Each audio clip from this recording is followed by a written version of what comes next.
प्रिय भाई बहनों, आज हम आपको बुद्ध के समय में प्रकृति नाम की एक चंडाल का कन्या की प्रवज्जा किस तरह हुई इसके बारे में जानकारी देंगे।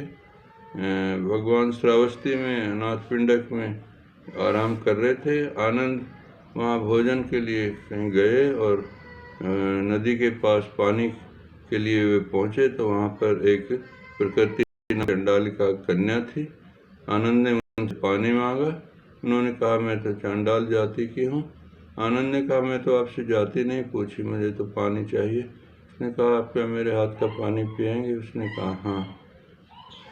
तो वो इतनी खुश हुई कि आज किसी ने मेरे हाथ से पानी मांगा। तो आनंद चले गए। आनंद दूसरे दिन आए तो चंडकाल का फिर वहीं पे इंतज़ार करती रही, आनंद आएंगे, और उन्हें उनसे प्यार हो गया। और दूसरे दिन उन्होंने आनंद से कहा, मैं आपसे शादी करना चाहती हूँ। आनंद ने कहा, मैं तो भिक्षु, हम तो शादी कर ही नहीं सकते। लेकिन चंडालिका को अब ये जिद हो गई कि नहीं, मैं इन्हीं से शादी करूँगी।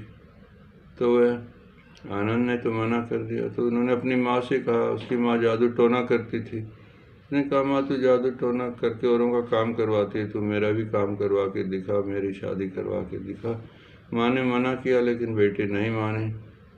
तो माँ ने कहा, अच्छा तो उसे बुला, घर पे बुलाया उसको।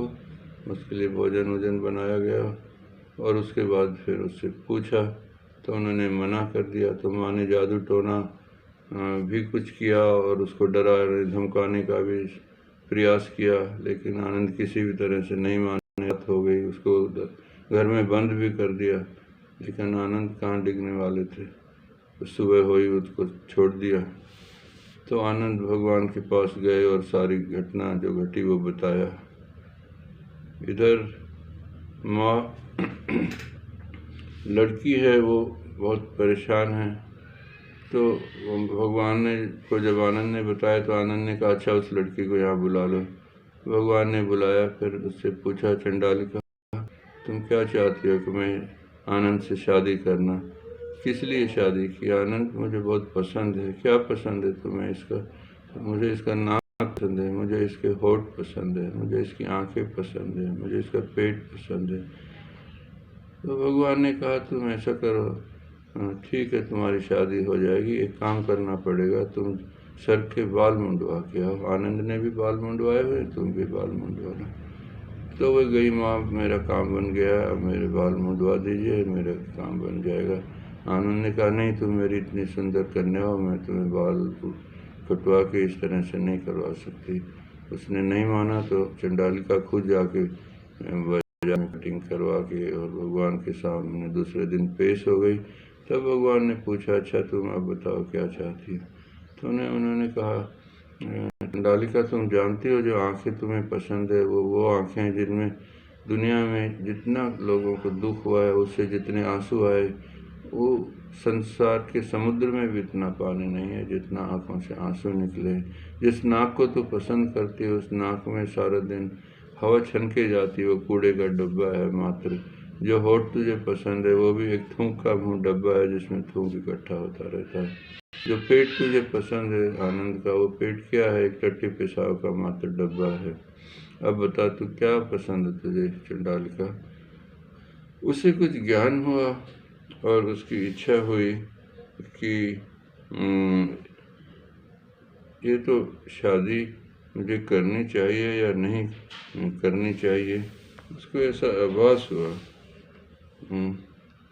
तो वह कहती कि आनंद में विवाह करूँगी और फिर मर ही जाऊँगी, मेरे लिए और कोई तीसरा रास्ता तो है नहीं। आनंद ने कहा, उसका जो फिर मृत्यु है, जन्म है, उसके बाद फिर दुख है। लड़की मैं नहीं जानता कि तुम आनंद से विवाह करके क्या पाओगी। तो वह समझ जाती है।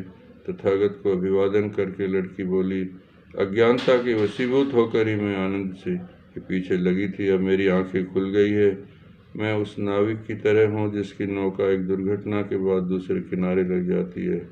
अब मेरी दृष्टि खुल गई है। तथागत ने अपने प्रज्ञा भरी दीक्षा द्वारा मुझे निद्रा से जगा दिया है। धन्य प्रकृति, यद्यपि तू चांडाल कन्या है, फिर भी तू एक श्रेष्ठ पुरुषों और स्त्रियों के लिए आदर्श प्रस्तुत करेगी। तू निम्न जाति की है, लेकिन ब्राह्मण भी तुझसे शिक्षा ग्रहण करेंगे। चंडालिका, न्याय तथा पवित्रता के पद से विचलित न होना। तेरी कीर्ति राज सिंहासन पर बैठी हुई रानियों की से भी बढ़ के होगी। विवाह में असफल हो जाने पर उसके सामने भिक्षुणी संघ में प्रविष्ट होने के अतिरिक्त और दूसरा मार्ग नहीं था।